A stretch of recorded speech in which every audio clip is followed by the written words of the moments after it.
مبدئيا كده السلام عليكم واهلا بيكم في فيديو جديد من فيلم ترند.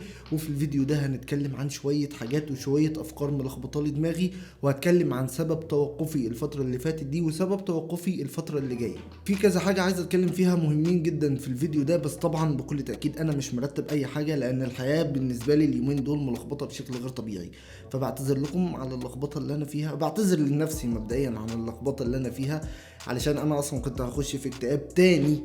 بس الحمد لله يعني بحاول اطلع نفسي بس كده من الموضوع، علشان الموضوع المرة دي لو حصل هيبقى صعب جدا وصعب ان انا اطلع منه بسهولة يعني. ولكن خلينا بس الاول نتكلم في اول نقطة، افلام مارتن سكورسيزي. انا خلاص قربت اكمل افلام مارتن سكورسيزي كلها، تمام. في افلام كده فوتها بمزاجي، يعني حسيت ان انا خلاص شفت الستايل ده، فمش محتاج ان انا اشوف منه تاني او ان انا اعيد واكرر تاني. وطبعا الافلام دي قديمة، طب مش مسألة اعادة وتكرار علشان نكون متفقين، بس الفكرة لان انا برضو جاي اتكلم في الفيديو ده عن نقطة مهمة جدا. انا ما تهمنيش القصة في اي فيلم بتفرج عليه، انا ما بتهمنيش القصة، ما بيهمنيش مين عمل ايه راح فين الكلام ده كله. I don't care خالص. بالنسبة بقى للأفلام اللي كان بيعملها مارتن سكورسيزي قبل كده، بما اننا بنتكلم عن افلام مارتن سكورسيزي، الافلام اللي كان بيعملها في بدايته تقريبا كان بيمشي على نفس النمط. فانا يعني ايه بفوت كذا حاجه كده، فخلينا نذكر اسماء افلام مارتن سكورسيزي من اول فيلم عمله لاخر فيلم هيعمله في سنه 2023، وهو ذكر اسماء فقط بسنه الانتاج. عندنا اول فيلم هو فيلم هوز ذات نوكينج ات ماي دور. الفيلم ده تم انتاجه سنه 1967. ايوه انا بس ببص في الموبايل علشان اتاكد من التاريخ. وبعدها عمل فيلم بوكس كار بيرسا، عمله في سنه 1972. وبعد كده عمل فيلم مين ستريتس اللي تم انتاجه سنه 1973. كل الافلام دي انا شفتها. بعد كده عمل فيلم إليس دازنت ليف هير اني مور، والفيلم ده تم انتاجه سنه 1974. سنه 1974. بعد كده عمل فيلم تاكسي درايفر، واكتر فيلم مشهور لمارتن سكورسيزي فيلم تاكسي درايفر اللي تم انتاجه سنه 1976. بعد كده تم انتاج فيلم نيويورك سنة 1977. بعد كده الفيلم اللي انا بعشقه فيلم ريجنج بول، عمله سنة 1980. وبعدها تم انتاج فيلم ذا كينج اوف كوميدي سنة 1982. وبعدها افتر اورز سنة 1985. وبعدها ذا كولر اوف ماني سنة 1986. وبعدها ذا لاست تمبتيشن اوف كريست سنة 1988. وبعد كده فيلم نيويورك ستوريز سنة 1989. وبعدها فيلم جود فيلز، واللي انا بعشق فيلم جود فيلز اللي تم انتاجه سنة 1990. بعدها فيلم كيب فير سنة 1991. بعدها تم انتاج فيلم ذا ايج اوف انوسنس سنة 1993. بعدها فيلم كاسينو سنة 1995.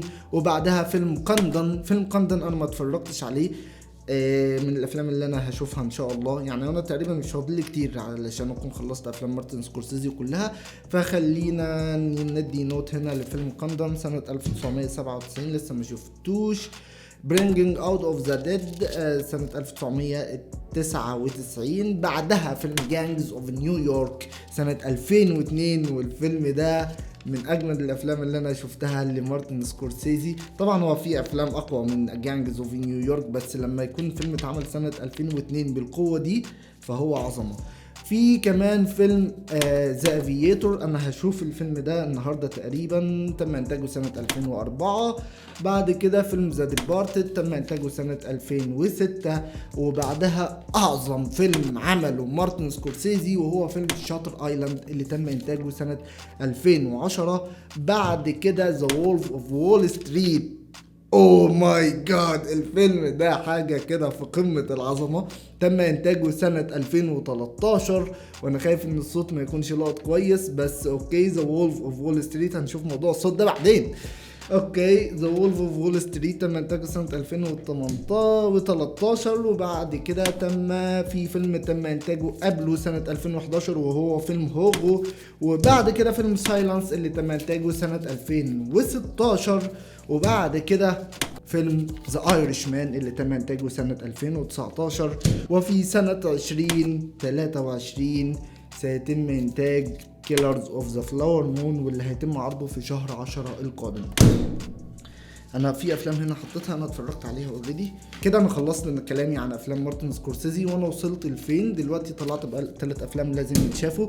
في حاجات ما شفتهاش من الافلام اللي انا قلتها دي، بس هي نمطها مقرر، فبالتالي انا هعمل لها سكيب، وهي قديمه قبل التسعينات، فمش مشكله ان انا اعمل لها سكيب. هوقف دلوقتي علشان الاذان بس بيقدم، وبعد كده هرجع اتكلم معاكم في نقطه اخرى. 3 2 1 اكشن. اهلا بيكم مره تانية. وقبل ما اكمل كلامي في الحاجات اللي انا عايز اتكلم فيها النهارده، خليني اشكر الناس اللي بتعمل سبسكرايب، واشكر الناس اللي بتتفرج على الفيديوهات للاخر. اوكي، برغم ان انتاجها مش افضل حاجه في الدنيا، وانا عارف ان انا بكرر واتت السنين من غير حتى ما اكون مركز في حاجات معينه، بس علشان همشي الدنيا، مش عايز اوقف الدنيا اطلاقا. بس ان شاء الله لما اكون صافي الذهن كده، لما ببقى صافي الذهن بطلع حاجه حلوه. فكل الشكر للناس اللي بتتفرج على الفيديوهات للاخر، وكل الشكر للناس اللي بتعمل لايك على الفيديوهات، وكل الشكر للناس اللي بتعمل سبسكرايب في خلال الفتره اللي انا اوريدي متوقف فيها اصلا ومش بعمل اي مجهود في الشانل. حابب ان انا اشكركم كلكم واقول لكم I can't thank you enough، وان شاء الله اوعدكم ان انا هعمل شغل تقيل في الفترة الجاية، لان انا حاطط التشانل في دماغي، يعني حاططها في البلان بتاعتي. في الفترة اللي جاية بإذن الله هنبدأ نعمل حاجات لطيفة يعني بإذن الله. دلوقتي طبعا انا متوقف حاليا، هتوقف تقريبا او ممكن اعمل اي هبل يعني، علشان بس ما انساش الايديت والكلام ده، لان الايديت لو انا قعدت فترة كده ما اعملش حاجة للاسف بنسى الشورت كاتس، وبنسى حاجات كتير، بنسى اختيارات وحوارات كده، اختصارات بكون عارفها، وبضطر ان انا ارجع اتفرج على توتوريال من اول وجديد علشان اتذكر الحاجات دي. فلو ما توقفتش هعمل اي هبل. اوكي، فسامحوني على الفترة دي، لان انا والله العظيم مشاكل كتير، بس انا مش حابب اتكلم في المشاكل البيرسونال يعني قدام الكاميرا، بس الحمد لله يعني هحاول ارتب الدنيا علشان الموضوع يكون افضل. ودلوقتي برضو في نفس الوقت بما ان انا مش قادر اركز في التشانل، فبركز في ان انا اتفرج على افلام اللي فايتاني، بركز في ان انا اقرا كتب عن صناعه الافلام. ففي ريكومنديشن حلو جدا للناس اللي بتحب موضوع صناعة الافلام وعايزة تقرأ في الموضوع وتتعمق اكتر. فانا كنت بقرأ كتاب اسمه How to Read a Film Movies and Media and Multimedia للكاتب جيمس موناكو. وفي كمان معايا كتاب تاني مهم جدا انا منزلهم PDF مبدئيا، وهو كتاب فيلم دايركتنج شوت باي شوت للكاتب ستيفن جي كاتس. والكتاب ده مهم جدا لاي حد مهتم بالسينما، هحط لكم صورته في الايديت اوريدي. بس فانا بحاول ان انا اثقف نفسي سينمائيا اكتر. من ناحية ايه بقى؟ هل من ناحية ان انا اتفرج على افلام كتير؟ هل ده مفيد اصلا ان انت تتفرج على افلام كتير؟ مش افضل حاجة. لان في حاجات اللي انت بتشوف الصورة النهائية، انت ما بتعرفش الموضوع تم ازاي، انت بتشوف الفاينل ريزلتس من صناعة الفيلم. ولكن لما تقرأ في كتب معينة زي كده هتفهم حاجات كتير جدا جوه الصناعة، من ناحية تكوين الشوت والستوري بورد قصص بقى، والاديتنج والسينماتوجرافي والزوايا ومش عارف ايه، حاجات كده مش هتتشرح لك جوه فيلم الا لو كان في فيلم بيتكلم عن صناعة السينما. تمام. ولكن معظم الافلام انت بتشوفها عبارة عن قصة. فبالتالي انا كنت بقول في بداية الفيديو ان انا ما ببقاش مهتم بالقصة اصلا. لما اجي اتفرج على فيلم معين ساعات ما بركزش في القصة اساسا. انا كل الفكرة اللي يهمني ازاي انت تشد انتباهي ان انا كمان ممكن القصة تكون مملة على فكرة واعملها بشكل انترستنج جدا، فاهمني؟ فالموضوع مش في القصة، الموضوع اطلاقا مش في القصه طبعا مهمه، في ناس كتير جدا بتهتم بالقصه. تمام. انا مش بقلل من اهميه القصه نفسها، ومش بقلل من اهميه الكاتب. تمام. لان ممكن حد يقول لي طب انت ممكن تعمل اي هري وخلاص. انت لو مخرج شاطر ممكن تعمل اي هري وتطلعه حلو، فاهمني؟ ولكن مش بقلل من اهمية الكتابة او من اهمية القصة. ودي برضو نقطة مهمة جدا، ان انت لو عندك قصة مهمة لكن القصة دي مش مثيرة للانتباه، ما فيهاش ضرب وما فيهاش قتل وما فيهاش حوارات كده وقت غريبة بتحصل في الافلام علشان اخلي الفيلم انترستنج، ازاي تقدر تخلي القصة المملة دي انترستنج مع ان هي مهمة؟ زي اللي حصل في فيلم اوبنهايمر. فيلم اوبنهايمر قصته مش اي حد يهتم ان هو يتفرج عليها، ولكن طريقة اخراج الفيلم تخليك تتفرج على الفيلم غصب عنك. يعني الفيلم عمل ايرادات حلوة، مش زي باربي والافلام العبيطة اللي بتتعرض حاليا. وانا مش بقلل من اهمية باربي على فكرة، بس بقلل من اهمية القصة هنا انا فيها. وانا مش بقلل من اهمية باربي قصته هبلة جدا ولكن معمول بشكل انترستنج جدا. باربي ممتع بصريا فشخ، يعني ده اثبات على ان القصة مش اهم حاجة في الدنيا، طريقة حكي القصة هو اللي اهم من القصة. فدلوقتي انا بثقف نفسي سينمائيا اكتر لان انا مش قادر اهتم بان انا اتفرج على افلام واحللها، فما عنديش وقت للاسف. فبالتالي بحاول على قدر الامكان ان انا طالما مش قادر اركز في ان انا اصور ومنتج وكده، لان البروسيس كبيره وصعبه جدا، صعب ان انت تعملها بجانب ان انت تكون مشغول في حاجه تانية جانب شغلك يعني.